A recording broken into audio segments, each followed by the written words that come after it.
تو آپ کا برتاؤ اس کے ساتھ کیسا ہے، یہ بھی اخلاق میں آتا ہے۔ نہ صرف یہ بلکہ دشمن کے ساتھ آپ کا برتاؤ کیسا ہے، یہ بھی اخلاق میں آتے ہیں۔ اس لیے کہ رسول اللہ صلی اللہ علیہ وسلم نے اپنی ساری زندگی میں دشمنوں کے ساتھ بھی جو برتاؤ کر کے بتا دیا کہ دشمنوں کے ساتھ آپ کا برتاؤ کیسا ہونا چاہیے۔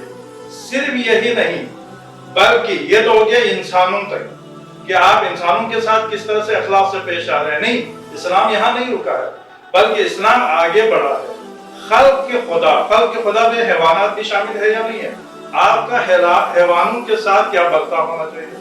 مثلا ابھی عید قربان گزری ہے، لہذا اس کے احکامات بیان ہوئے، کہا کہ کبھی بھی کسی جانور کو دوسرے جانور کے سامنے ذبح نہ کرو، اور اسی طرح ذبح کرنے سے پہلے وہ جانور بھوکا نہ ہو، پانی اسے پلایا جائے، اور اسی طرح اگر جانور آپ کے گھر میں موجود ہے، بوجھ اٹھانے والے جانور ہے، تو کہا گیا کہ اس پر زیادہ بوجھ نہ لادا جائے، اور اسی طرح ان کے کھانے پینے کے باقاعدہ اہتمام کیا جائے۔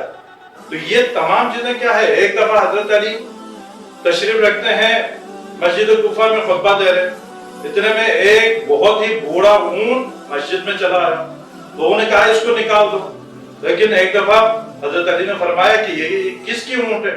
ایک شخص کھڑا ہو گیا، کہا کہ یہ میرا ہے، میں نے اسے آزاد کر دیا ہے کہ جہاں مرضی جانا چاہے تو جائے، میں نے اسے باندھ کے نہیں رکھا، بڑے فخریہ کہہ رہے تھے۔ ایک دفعہ مولا ناراض ہو گئے اور کہا کہ یہ کیا بات ہوئی، یہی شکایت دے کے تو یہ آیا ہے۔ کہا کہ جس وقت میری جوانی تھی اس وقت اس نے مجھ سے ہر خدمت لے لیا، بوجھ مجھ سے اٹھوایا، ہر کام مجھ سے کروایا، لیکن اب میں بوڑھا ہو چکا ہوں، بوجھ اٹھانے کے قابل نہیں رہا، میرے گوشت کھانے کے قابل نہیں رہا، تو اس نے مجھے گھر سے نکال دیا، میرے کھانے پینے کا خیال نہیں رکھتا۔ لہٰذا حضرت علی نے فرمایا اسے لے جاؤ، اور جس طرح جوانی میں اس کی خدمت کرتے تھے اور اس نے تیری خدمت کی ویسے اس کے ساتھ تم بھی خدمت کرو۔ بس کیا ہے کہ اخلاق کا دائرہ کہاں پر ہے؟ انسانوں سے بڑھ کے جانوروں تک ہے۔ نہ صرف یہ ہے کہ جانوروں تک ہے بلکہ اخلاق کا دائرہ ماحولیات تک ہے، جہاں تو جو ورلڈ لائف ہے وہاں تک ہے۔ جیسا کہ بہت سارے احادیث میں ہمیں یہ ملتا ہے کہ جو کیڑے مکوڑے ہیں ان کا بھی ہمارے اوپر حق ہے، ان کا بھی ایک اخلاق ہے۔ کہا کہ جب تم کھیت میں جا کے دسترخوان بچھا کے وہاں کھانا کھاتے ہیں تو اللہ تعالیٰ تیری روزی میں برکت دیتا ہے۔ ایک دوسرا جو روایت ہے وہ یہ ہے کہ وہاں پر دسترخوان بچھائے، دسترخوان میں عام طور پر گھروں میں اگر وہاں پر ٹکڑے پڑے ہوں تو مستحب ہے کہ دسترخوان پہ پڑے ہوئے ٹکڑوں کو چن کے کھائیں، لیکن کہا کہ جب تم کھیت میں ہو یا گھر سے باہر ہو، آؤٹنگ پہ ہو، تو پھر وہاں پر دسترخوان سے چن کے نہ کھائیں بلکہ اس سے چھوڑ دیا جائے۔ کیوں چھوڑے؟ کہا کہ اس وجہ سے وہاں پر چونٹیاں ہیں، وہاں پر دوسرے مخلوقات ہیں، لہذا وہ کھا لیں گے۔ اسی طرح بہت ساری جگہوں پر یہ بات ہوتی ہے کہ گوشت اس طرح سے نہ کھایا جائے کہ ہڈی پر کوئی گوشت باقی نہ ہو۔ کہا جاتا ہے کہ یہ جنات کا حصہ ہے، کیونکہ پہلے زمانے کے لوگ ان جو جراثیم وغیرہ ہوتے تھے، کیونکہ بیکٹیریاز وغیرہ ہوتے تھے، اس کو نہیں سمجھتے تھے، لہذا رسول اللہ نے اس طریقے سے نہ دیکھنے والے مخلوق کو مد نظر رکھتے ہوئے کہا کہ شیطان کا حصہ ہے، جبکہ شیطان کا حصہ نہیں ہے، بلکہ جو گوشت ہے وہ مخلوقات کا حصہ ہے کہ جو آپ کو نظر نہیں آتی، یا جو چونٹیاں یا جو چھوٹے مخلوقات ہیں وہ کھائیں گے، لہذا ان کا حصہ رکھا گیا۔ لہذا اس کے اخلاقیات اگر آپ دیکھیں کہاں تک آ گئے، یہاں تک آ گئے ہیں۔ اور پھر اس کے ساتھ ساتھ کیا کہا گیا؟ جو ماحولیات کی جو بات کی وہ کیا کہا کہ جو پھلدار درخت ہے ان کو کاٹا نہ جائے، ٹھیک ہے، اس وجہ سے کہ وہ پھلدار درخت ہے، فائدہ پہنچا رہے ہیں۔ بس آپ کا اخلاق ہے کہ درخت کے ساتھ کیسا ہونا چاہیے۔ اسی طرح باقاعدہ احکام الہی موجود ہے، پھلدار درخت کے نیچے کبھی بھی رفع حاجت نہ کیا جائے، وہاں پر واش روم نہ کیا جائے، اس جگہ کو پاک و پاکیزہ رکھا جائے۔ لہٰذا یہ اخلاق ہے یا نہیں ہے؟ لہٰذا ایک درخت کے ساتھ آپ کا رویہ کیسا ہونا چاہیے۔ اسی طرح فرمایا، کہا کہ جو انسان درخت لگاتا ہے یا کنواں کھودتا ہے جس کے ذریعے سے سبزے اگتے ہیں، تو کہا کہ یہ باقیات الصالحات میں سے ہیں۔ تمہاری زندگی ختم ہو جائے گی، تمہارے نامہ اعمال بھی ختم ہو جائے گا، لیکن تمہارے نامہ اعمال کچھ چیزوں سے باقی رہے گا۔ ان میں سے ایک یہ ہے کہ اگر کسی نے درخت لگا کے گیا ہو اور اس درخت سے لوگ فائدہ اٹھائیں، اگر اس کے سائے سے فائدہ اٹھائیں، یا یہ ہے کہ اس درخت سے کھائیں تو اس کے لیے باقیات الصالحات ہے، ہمیشہ رہنے والے جو ہے وہ اجر و ثواب اسے ملتا رہے گا۔ لہذا جو اخلاق ہے وہ اخلاق کہاں تک پہنچتا ہے؟ یہاں تک۔ صرف یہی نہیں، آج کل ہمارے جو زمانے میں جو ماحولیات کے اعتبار سے ہے، پانی دیکھیں ہم کتنا گندا کرتے ہیں، اسے کتنا اسراف کرتے ہیں۔ اسلام نے منع کیا، کہا کہ 3 چلو پانی سے تمہارا وضو ہو جاتا ہے، 3 چلو پانی سے زیادہ استعمال کرنا تمہارے لیے اسراف ہے۔ اور اسی طرح غسل کے لیے کہا کہ 3 کلو سے زیادہ پانی استعمال نہ کریں۔ ایک شخص نے کہا کہ یا ابن رسول اللہ یہ بتا دیں، اگر ایک نہر چل رہا ہو، اس میں بہت سارا پانی ہے، وہاں پر اگر ہم زیادہ وضو کریں، کہا کہ تب بھی اسراف ہے۔ کیوں اسراف ہے؟ اس وجہ سے اس سے پانی گندا ہو جاتا ہے، لہذا اس پانی کو گندا نہیں کرنا۔ بس آپ کا اخلاق کس کے ساتھ ہے؟ اس پانی کے ساتھ ہے۔ اسی طرح کھڑے پانی میں پیشاب کرنے سے منع کر دیا، مکروہ ہے، سخت کراہت ہے۔ کیوں؟ اس وجہ سے اس کے ذریعے سے پانی گدلا ہو جاتا ہے اور وہ گندا ہو جاتا ہے، نجس ہو جاتا ہے۔ لہذا اس بحث سے ہمیں یہ معلوم ہوا جو اخلاق کا دائرہ کار ہے صرف انسانوں، صرف کلمہ پڑھنے والوں تک محدود نہیں ہے، گھر والوں تک محدود نہیں ہے، بلکہ جتنے بھی خلق خدا ہے، جتنے بھی مخلوقات پروردگار ہے، ان سب کے ساتھ آپ کا رویہ بہتر ہونا چاہیے۔ کس طرح کا ہونا چاہیے اسلام نے بتا دیا۔ آئے ہم دیکھتے ہیں کہ یہ اخلاق ہے کیا چیز۔ لغت میں اخلاق کو کہا گیا ہے کہ اس کی جو روٹ ورڈ ہے وہ خا لام قاف یہ ہے، اور کہا کہ خلق اور خلق یہ دونوں کی جو روٹ ورڈ ہے وہ ایک ہی ہے۔ لہذا خلق کسے کہا جاتا ہے؟ جو آپ کا ظاہر ہے، جو آپ کا بدن ہے، جو آپ کا جسم ہے، اسے خلق کہا جاتا ہے۔ جو آپ اپنے آنکھوں سے، اپنے بصارت سے جسے دیکھ رہا ہے اسے خلق کہا جاتا ہے۔ تو کہا کہ اس خلق کے بارے میں اللہ تعالیٰ نے کیا کہا؟ کہا کہ نفخت من روحی، اس انسان میں نے اپنے روح کو پھونکا ہوا ہے۔ لہذا جو خلق ہے بہت امپورٹنٹ ہے، اس میں روح خدا موجود ہے۔ اس سے خلیفۃ اللہ تعالیٰ نے بنایا ہے، اس زمین کا وارث بنایا ہے۔ اور اسی طرح کیا ایسا ہے کہ اس خلق میں بدصورت بھی ہو، اچھے خوبصورت بھی ہو؟ تو اللہ تعالیٰ نے ارشاد فرمایا تمہاری نگاہیں یہ فیصلہ کر سکتی ہے، لیکن اللہ تعالیٰ نے جن چیزوں کو خلق کیا ہے وہ کیا ہے؟ الذی احسن کل شیء خلق، اللہ نے جس چیز کو بھی خلق کیا ہے وہ یونیک خلق کیا ہے، لہذا اس میں کوئی کمی نہیں ہے، وہ بدصورت نہیں ہے۔ جس چیز کو بھی خلق کیا ہے وہ خوبصورت ہے۔ بس خلق جو انسان میں اس ظاہری جسم ہے وہ کتنی خوبصورت ہونی چاہیے، کتنی خوبصورت بنایا اللہ تعالیٰ نے، لہذا اس کی قدر بھی کرنی چاہیے۔ اور جسم کے ظاہر کو بھی، آپ کا اخلاق آپ کے جسم کے ساتھ ہے، آپ کے ساتھ ہے، لہذا اپنے جسم کا خیال رکھنا یہ بھی اخلاق کا ایک حصہ ہے۔